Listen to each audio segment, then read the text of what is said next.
আসসালামু আলাইকুম। আজকে মিনু রান্নাঘরে স্বাগত। আপনাদের জন্য নিয়ে এসেছি চালতার আচার। তো চলুন শুরু করা যাক। প্রথমে আমি চালতাগুলিকে ছাড়িয়ে নিয়ে এইভাবে পিস করে কেটে নিয়েছি। কড়াইয়ের মধ্যে দিয়ে দিচ্ছি প্রথমে জল, এর মধ্যে দিয়ে দিচ্ছি স্বাদ মতো লবণ, দিয়ে দিচ্ছি 1 চামচ হলুদ গুঁড়ো। ততক্ষণ জলটা ফুটুক, তারপরে আপনাদেরকে দেখাচ্ছি। জল ফুটে গেছে, এর মধ্যে দিয়ে দিচ্ছি চালতাগুলি। তো বন্ধুরা দেখতে পাচ্ছেন চালতাটা সেদ্ধ করে নিয়েছি লবণ আর হলুদ দিয়ে, এই যে দেখুন। এবার আমি জল ঝরিয়ে ছেঁকে নেব, তারপর আপনাদেরকে দেখাচ্ছি। এখানে নিয়ে নিয়েছি 3টে শুকনো লঙ্কা, 5 ফোড়ন, গোটা জিরে, 1টি দারচিনি আর 2টি ছোট এলাচ। শুকনো কলাই ভেজে নিয়ে আমি গুঁড়ো করে নেব। এখানে আমি সর্ষে নিয়েছি, সর্ষেটিকেও আমি ভেজে গুঁড়ো করে নেব।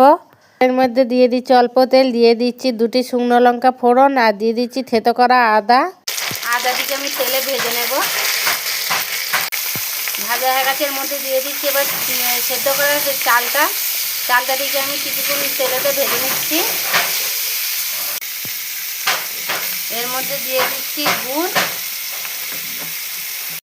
এখানে আমি গুড় ব্যবহার করছি, আপনারা চাইলে চিনিও ব্যবহার করতে পারেন। দিয়ে দিচ্ছি অল্প লঙ্কার গুঁড়ো, স্বাদ মতো লবণ।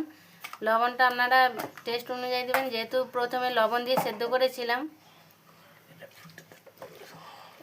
এবার এটা ততক্ষণ ফুটতে থাকুক, তারপর আপনাদেরকে দেখাচ্ছি। এখানে আমি হাফ মশলাটি দিয়ে দিচ্ছি, মশলাটিকে আমি গুঁড়ো করে নিয়েছি।